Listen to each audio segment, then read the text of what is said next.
Magandang araw mga kaibigan. Bigyan natin ng reaction opinion itong post ng Net25 dito sa thread.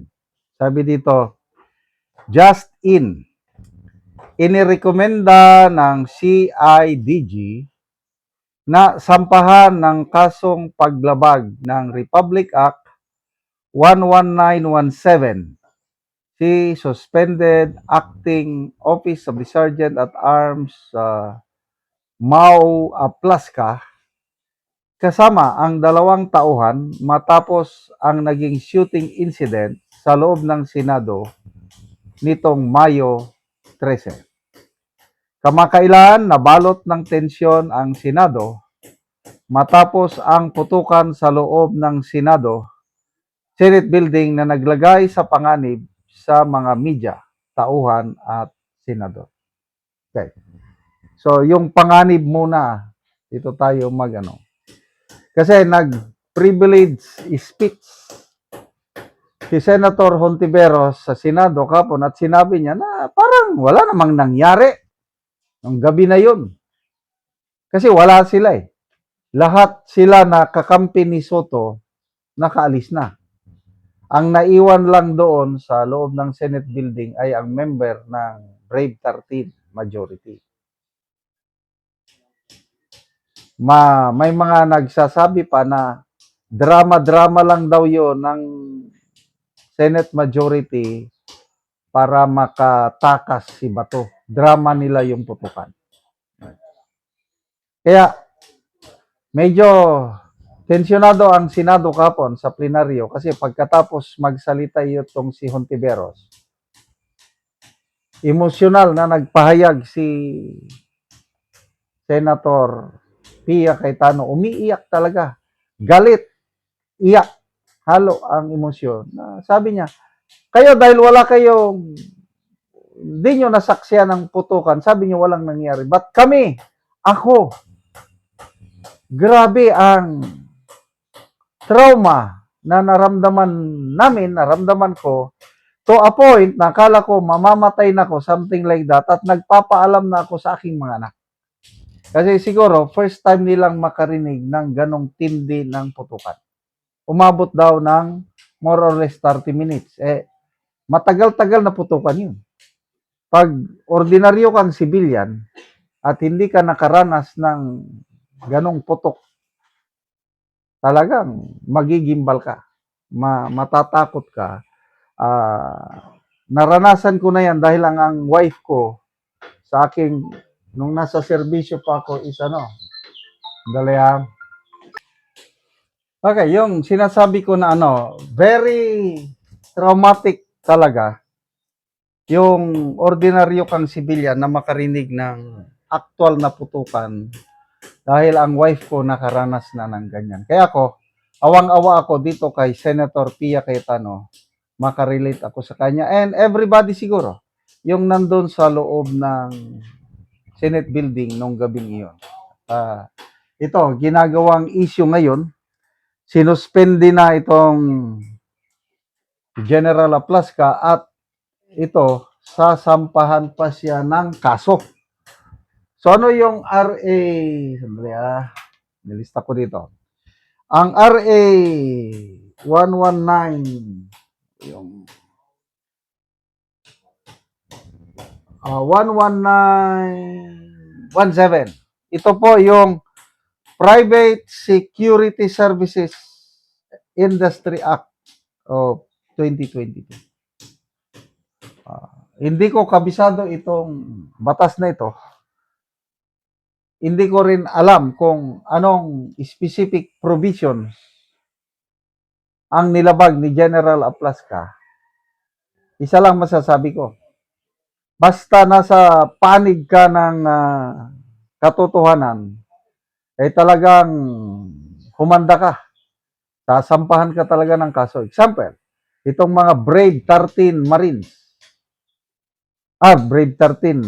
Brave 18 Marines. Kaliwat kanan ang mga kaso na isampa na sa kanila at matapang nilang hinaharap. At ito na, I believe, opinion ko lang ito, nagsasabi ng totoo itong si General Aplasca. Yung ginawa niya na pag-warning siya, to me, that's a standard operating procedure.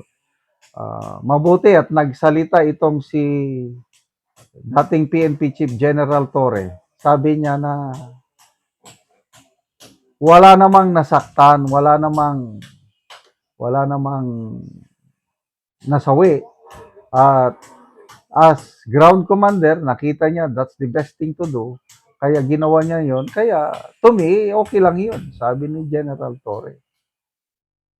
Kaya kung paminsan-minsan, in fairness kay General Torres, may nagsasabi siya ng mga ganun. So, sige. I believe, haharapin ito ni General Aplasca. Kanina may interview siya na panood ko, in-interview siya ng media kasi meron nang ipinapalabas ng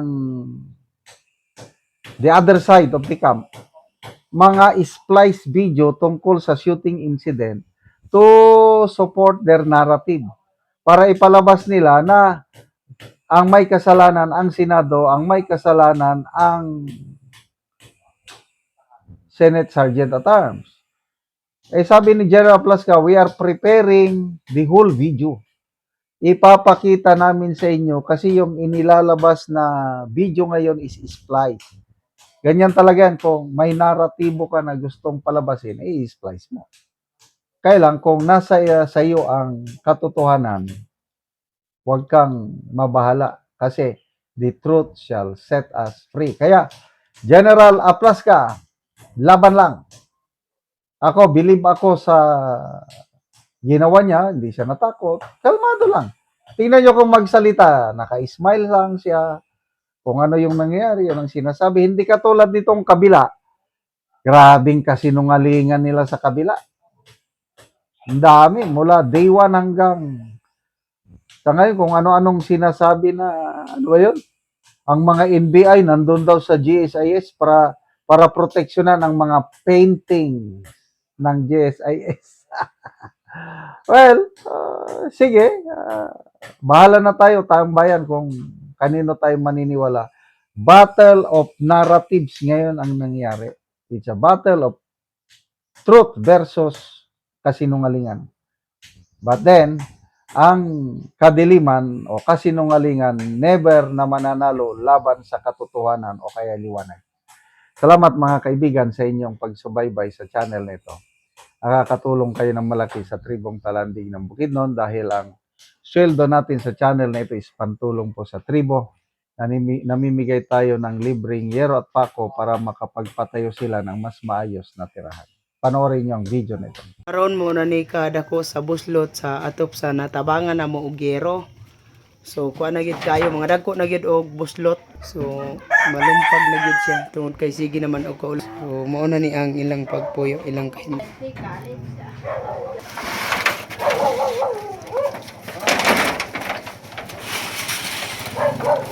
Kinaminitin ko na na. Manangal niya kung gusto sa ginala na inunod sa abo. Ay, dali ka mo. Ay, tumawag ka. Og mao na ni ang among gihatag nga yero. So makatop na gid sila ang ante. Nay, matag na sin. Kami karakter sa mong balay. Walang yun.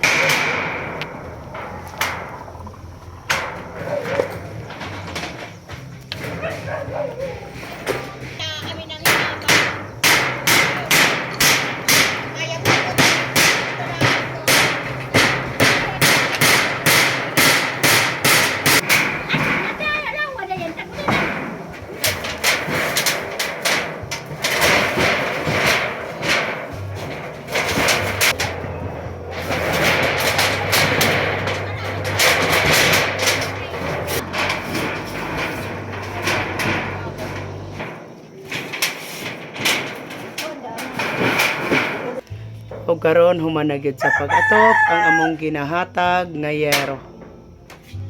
Salamat sa Ginoo nga nagsagat ilis mi og atop ug sa nag-sponsor nga 25 na katuig nga si nailisan gyud. So bansing ko nakatuig anti inyong atop. Oh, 25 na katuig kaya pa na. So nga naman ante sa bansing ko nakatuig wala mo nakapalit og gero nga inyong ikapuli. tungod daghan ang akong mga estudyante nga akong gisuportahan. O unsa na yung mga grade ante sa inyong estudyante? First year college, dayon graduating pa sila sa grade 12, Oh. grade 10, Oh. grade 6, grade dayon preschool. So dagan imong estudyante. Oh, So dito ra gid imong kwarta. dito ra gyud ang akong kwarta paingon sa akong mga estudyante. So salamat kayo ante. Pasalamat sa